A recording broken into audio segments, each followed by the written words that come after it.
Welcome to the channel exam proof always with you. और यहाँ पर हम देखने वाले हैं the explanation of town planning in Calcutta. और ये वीडियो बन रही है एक्सक्लूसिव रिक्वेस्ट पर एक सब्सक्राइबर के। अगर आप भी चाहते हैं, अगर ऐसा कोई सेक्शन है जो आपको समझ नहीं आया और उसकी रिकॉर्डिंग नहीं बनी हुई, so you can always ask me in the comment section. I am always there for making a video for you guys. Okay, मैं हमेशा आपकी वो जो वीडियो है वो ज़रूर बनाऊंगी। Let's start with town planning in Calcutta. देखो यहाँ पे क्या है कि अब ब्रिटिशर्स ने सोचा कि हम लोगों को प्लानिंग करनी चाहिए सिटी की, कि एक सिटी कैसे दिखे, ठीक है, क्या क्या डेवलप हो उसके अंदर, और एक आइडियोलॉजी ऑफ डेवलपमेंट दिखाई गई कि हमको सिटी को डेवलप करना चाहिए और अच्छा दिखाना चाहिए और थोड़ा ऑर्डर में लाना चाहिए, और ये सब स्टेट पावर के अंडर होना चाहिए। मतलब कि ये सब ब्रिटिशर्स को खुद को इसको अपने हाथों में लेना चाहिए। कई सारे रीजंस थे जिसकी वजह से ब्रिटिशर्स ने ये जो टाउन प्लानिंग है, सिटीज़ को वापस से ऑर्डर करना है, इसको अपने हाथों में लिया। पहला रीज़न था डिफेंस, यानी कि सुरक्षा। क्यों? 1756 में जो सिराजुद्दौला थे, बंगाल के नवाब, उन्होंने कैलकाटा पे अटैक करके ये जो ब्रिटिश ट्रेडर्स हैं, इन्होंने जो छोटा सा किला बनाया था गुड्स के लिए, उसको कर दिया था ख़त्म, उसको तहस नहस कर दिया था। क्योंकि जो ईस्ट इंडिया कंपनी है वो क्या करती थी, वो नवाब को बार बार उनके अगेंस्ट कुछ कुछ बोलती थी कि ये हमारे ऊपर इस तरह से हुक्म नहीं चला सकते, और हम इनकी कस्टम ड्यूटीज़ नहीं देंगे, इनको टैक्स पे नहीं करेंगे। और जो कंडीशंस नवाब ने रखी कि आपको ऐसे रहना पड़ेगा यहाँ पर मेरे एरिया में, वो भी इन्होंने करने से मना कर दिया। तो सिराजुद्दौला क्या है, वो तैश में आ गए, वो अहम में आ गए, और उन्होंने ये जो ईस्ट इंडिया कंपनी का जो किला था, जो उन्होंने छोटा सा किला बनाया था, उसको तहस नहस कर दिया था। 1757 में जब सिराजुद्दौला हार गए थे बैटल ऑफ प्लासी में, और ईस्ट इंडिया कंपनी ने एक नया फोर्ट बनाने की सोची, एक नया किला बनाने की सोची, तो उन्होंने सोचा कि ऐसा किला बनेगा जिसको कि आसानी से अटैक ना किया जा सके। कैलकाटा जो है ये 3 विलेजेस से मिलकर के बना था, सुल्तानती, कोलकाता और गोविंदपुर। कंपनी ने सोचा कि चलो एक काम करते हैं, जो गोविंदपुर विलेज का जो सदर्न मोस्ट पार्ट है, वहाँ से सारे ट्रेडर्स को हटा दो, व्यापारियों को, वीवर्स को हटा करके यहाँ पे फोर्ट बनेगा। तो फोर्ट विलियम बन गया। लेकिन फोर्ट विलियम के आसपास वाला एरिया भी खाली करवाया गया, जिसको कि मैदान या गरीन मठ भी कहा जाता है। ये जो फोर्ट के आसपास का एरिया इस वजह से खाली करवाया गया था ताकि एक तो ये पता चल सके कि कोई अगर दुश्मन की सेना आ रही है उसका एक तो पता चल सके और उस पर हम लोग अटैक कर सके। मतलब अगर बहुत ज़्यादा ऑब्स्ट्रक्शन होंगे, अगर आर्मी एक खाली जगह पर आप इजीली अटैक कर सकते हो, और लेकिन अगर फोर्ट के आसपास मतलब खाली जगह ही नहीं होगी तो आपको अटैक करना बड़ा मुश्किल हो जाएगा। तो इसीलिए यही सोचा गया था। ओके, अब यहाँ पर आप देख सकते हैं, देखो ऐसा है कि यहाँ पर अब फोर्ट विलियम बन चुका है, आसपास का मैदान खाली हो चुका है। लेकिन ऐसा नहीं है कि टाउन प्लानिंग यहीं तक थी। 1798 में जो लॉर्ड वेलेस्ली जब गवर्नर जनरल बने, तो उन्होंने एक बड़ा सारा महल सा बनवाया जिसको कि गवर्नमेंट हाउस कहते हैं। इसने ब्रिटिशर्स की अथॉरिटी को शो किया था। लेकिन वो इसके साथ ही जो लॉर्ड वेलेस्ली थे, बड़े ही ज़्यादा कंसर्न्ड थे कि किस तरह से कलकत्ता में इतनी ज़्यादा भीड़ सी हुई पड़ी है ना, और इतना ज़्यादा वेजिटेशन सी है, गंदे गंदे टैंक्स हैं, ड्रेनेज भी अच्छा नहीं है, और गंदगी सी हुई पड़ी है, बदबू आती रहती है।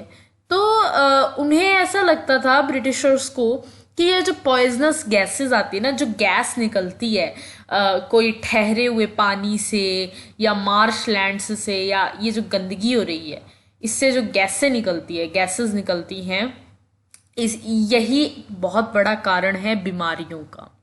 और जो ट्रॉपिकल क्लाइमेट है, जो इंडिया का हमारे क्लाइमेट है जो ट्रॉपिकल है, मेनली कैलकाटा की बात अगर हम करें तो वहाँ का क्लाइमेट ट्रॉपिकल है, तो उस क्लाइमेट को ही ब्रिटिशर्स अनहेल्दी देखते थे कि ये जो ट्रॉपिकल, क्योंकि वो जो लोग हैं यूके में क्या है, यूनाइटेड किंगडम में क्या है कि टेम्परेट क्लाइमेट है, ठीक है, ठंड का माहौल है। हमारे यहाँ पर ट्रॉपिकल है, तो वो इसको भी अनहेल्दी देखते थे कि ये ट्रॉपिकल क्लाइमेट ही बीमारियों का कारण है। तो अब ये सोचा गया कि ये जो इतनी बदबू, गंदगी और ये ऐसे क्योर्स सा मचा हुआ है, इसको थोड़ा शांत करने के लिए, साफ करने के लिए, सिटीज को हेल्दी बनाने के लिए हम लोगों को एक ही तरीका है, यहाँ पर खुले जगह बनाई जाए। वेलेस्ली ने एक मिनट लिखा एडमिनिस्ट्रेटिव ऑर्डर 1803 में, जिसमें उन्होंने इस बात पर ध्यान करवाया कि हम लोगों को टाउन प्लानिंग करनी चाहिए, ठीक है। और काफ़ी सारी कमेटीज इस पर बनाई गई, काफ़ी सारे बाजार्स, घाट्स, टैनरीज सब हटा दिए गए और रिमूव कर दिए गए काफ़ी सारे, ताकि थोड़ी खुली जगह पे बने, ठीक है। वेलेस्ली के जाने के बाद ये जो काम है ये लोटरी कमेटी को दे दिया गया। लोटरी कमेटी गवर्नमेंट की हेल्प से, ऑफ कोर्स गवर्नमेंट तो थी ही करने वाली, जो ब्रिटिशर गवर्नमेंट है उसकी हेल्प से जो लोटरी कमेटी है उसके हाथों में काम चला गया। लॉटरी कमेटी को लोटरी कमेटी इस वजह से बोला गया था क्योंकि जो पैसा था कलकत्ता की इम्प्रूवमेंट के लिए, सिटी को साफ बनाने के लिए, अच्छा सुंदर हेल्दी बनाने के लिए, वो पब्लिक लॉटरी से लिया जाता था। क्योंकि उस वक्त ऐसा सोचा जाता था कि जो पैसा लेना है सिटी की साफ सफाई और अच्छी स्टेबिलिटी के लिए, ये सिर्फ अकेले गवर्नमेंट का काम नहीं है, ये हमें सिटीजन्स की भी ये रिस्पॉन्सिबिलिटी है, ठीक है। तो ये चल रहा था। अब यहाँ पर कमेटी की जो मेजर एक्टिविटी थी वो थी सड़कें वगैरह बनाना, और जो रिवर बैंक्स हैं जहाँ पर बहुत ज़्यादा लोग बसे हुए हैं उनको वहाँ से हटाना, क्योंकि वो गलत तरीके से बसे हुए हैं, उनको वहाँ से हटा देना। देन काफ़ी सारी, ये जो कमेटी है इसने काफ़ी सारी झोपड़ियाँ और जो गरीब लोगों का जो रहने की जगह है वहाँ से उन लोगों को, गरीबों को हटा दिया फोर्सफुली। फिर इसके साथ ही टाउन प्लानिंग और ज़्यादा इंटेंस हो गई जब कोलेरा फैला 1817 में, प्लेग फैला 1896 में। तो उस वक्त क्या था, ये पता नहीं था कि कोलेरा और प्लेग फैल क्यों रहा है, लेकिन एक थ्योरी थी और गवर्नमेंट ने उसी को माना कि ये इस वजह से फैल रहा है क्योंकि यहाँ पर गंदगी है। अगर यहाँ पर साफ सफाई और अच्छा सिचुएशन होगी तो ये डिजीज़ नहीं फैलेंगे। ऐसे ही कुछ थॉट्स थे द्वारकानाथ टैगोर और रुस्तम जी कवासची के भी, जो कि यहाँ के इंडियन धनवान थे, है ना। तो उन्हें भी ऐसा लगता था कि कैलकुटा को अच्छा बनाना चाहिए। देन क्या था कि ऐसा माना गया कि ये जो इतने ज़्यादा डेंसली बिल्डअप एरियाज़ हैं जहाँ पर बहुत ज़्यादा घर पास पास हैं, बहुत ज़्यादा डेंसिटी है जहाँ पर घरों की, वो एक्चुअली उससे होता क्या है कि जो सनलाइट है ना वो आती नहीं है और सर्कुलेशन भी नहीं होता एयर का, जिसकी वजह से बहुत ज़्यादा अनहेल्दीनेस हो जाती है। इस वजह से जो झोपड़ियाँ हैं और जो बस्तियाँ हैं उनको हटाया गया, मतलब जानबूझ के उनको वहाँ से हटा दिया गया, जानबूझ के नहीं, मतलब कि फोर्सफुली वहाँ से हटा दिया गया। काफ़ी सारी फायर्स कई बार लग जाती थी, देखो फायर्स बस्तियों में आग वगैरह लग जाती थी, तो ये भी कहा गया कि थैच्ड हट नहीं होगी, जो घास फूस से, पता है ना तुम्हें, हट जो बनती है वो आप बना नहीं सकते। 1836 में ये चीज़ आ गई थी क्योंकि उसमें आग लग जाती थी, तो ये भी एक सिस्टम ब्रिटिशर्स ने बना दिया था। इसके बाद जो गवर्नमेंट है, finally by the late 19th century जो गवर्नमेंट है उन्होंने सोचा कि अब हमें सारे इनिशिएटिव्स प्लानिंग के अपने हाथ में लेने चाहिए, इंक्लूडिंग फंडिंग। पहले मैंने बताया कि लॉटरी कमेटी जो है पब्लिक लॉटरीज के थ्रू फंड गेन करती थी। अब गवर्नमेंट ने सोचा नहीं, सारा हमारे ऊपर ही इनिशिएटिव, हमारी रिस्पॉन्सिबिलिटी होनी चाहिए। ब्रिटिशर गवर्नमेंट के घूमने का ये प्रोसीड करने का ये बेस था कि हम लोगों को ज़्यादा से ज़्यादा खुली जगह बनानी है, ये जो हट्स हैं, झोपड़ियाँ हैं, इनको हटानी है, ब्रिटिश पोर्शंस यहाँ पर बनाने हैं, और बाकी एरियाज़ पे ये लोग ध्यान नहीं देते थे। दो तरह के टाउन्स वाइट टाउन और ब्लैक टाउन बन गए थे। और वाइट टाउन जो थे वो यूरोपियंस के टाउन थे, बड़े ही लैविश, खुले डुल्ले और बहुत ही अच्छे। ब्लैक टाउन जो थे वो इंडियंस के लिए थे और बड़े ही अनहेल्दी से थे। ब्लैक टाउन्स की तरफ इन ब्रिटिशर्स ने देखना तब शुरू किया जब इन्हें ये लगा कि ब्लैक टाउन में डिजीजेस फैल रहे हैं, और अगर ये डिजीजेस हैं, ये एक आदमी टू आदमी, मैन टू मैन फैलते गए तो ये वाइट टाउन में भी आ जाएंगे और हमको भी प्रॉब्लम कर देंगे। जब इनके खुद खुद खुद खुद प्रॉब्लम आई ना जब इनको, तब इन्होंने थोड़ा बहुत ध्यान देना शुरू किया था।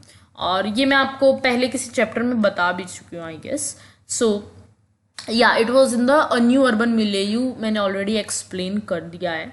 एंड स्क्रीन में भी मैं वो चीज़ आपको डाल दूंगी, है ना। एंड स्क्रीन में वो जो आपको वीडियो की लिंक है वो मिल जाएगी। So this was the thing. और इंडियन रिप्रेजेंटेटिव्स थे, जो इंडियन लोग थे, उन लोगों को बड़ी प्रॉब्लम होगी कि मतलब आप अपने तो टाउन अच्छे अच्छे बनाए जा रहे हो मतलब, और हमारे टाउन में गंदगी फैलने दे रहे हो, ये तो गलत है ना। तो उन्होंने यूरोपियंस को ये बात कही, काफ़ी सारी हड़तालें हुई। उसमें क्या है, लोगों में देश के प्रति अच्छी भावनाएं जागी, और इन यूरोपियंस को, इन ब्रिटिशर्स के प्रति एनिमिटी भी जागी, दुश्मनी भी जागी इस हरकत से उनकी, ठीक है। अब ब्रिटिशर्स जो हैं, इनको बड़ा कंसर्न था कि ये लोग कलकत्ता, बॉम्बे, मद्रास को अच्छा अपनी जैसा वो बना लें, मतलब हम अपने अकॉर्डिंग इसको ऑर्डर करें, अपने अकॉर्डिंग इसको सजाएं, इसको जो भी है इसको अपने अकॉर्डिंग एक तरह से ऑर्डर दे दें, ठीक है, अच्छा बनाएं। क्योंकि इस कलकत्ता, बॉम्बे, मद्रास जो हैं, ये एरियाज थे, इनको ब्रिटिशर्स की पावर को दिखाना था। इस वजह से इनको हर चीज़ रिप्रेजेंट करनी थी जो ब्रिटिशर्स क्लेम करते थे, रैशनल ऑर्डरिंग, वेस्टर्न आइडियाज़ और मेटिकुलस एग्जीक्यूशन। तो ये कुछ ऐसी चीज़ें थी जिसकी वजह से ब्रिटिशर्स बड़े कंसर्न्ड थे कि कम से कम इनको तो मतलब ये जो एरियाज़ हैं ये हमारी पावर दिखाएंगे, हमारी अथॉरिटी दिखाएंगे। तो इस वजह से ये ज़्यादा कंसर्न्ड इनके लिए थे। सिटीज़ को अच्छा सुंदर बनाया जाए, प्लान किया जाए और ब्यूटिफाई किया जाए। So this is the end of this video. Thanks for watching it. Stay tuned.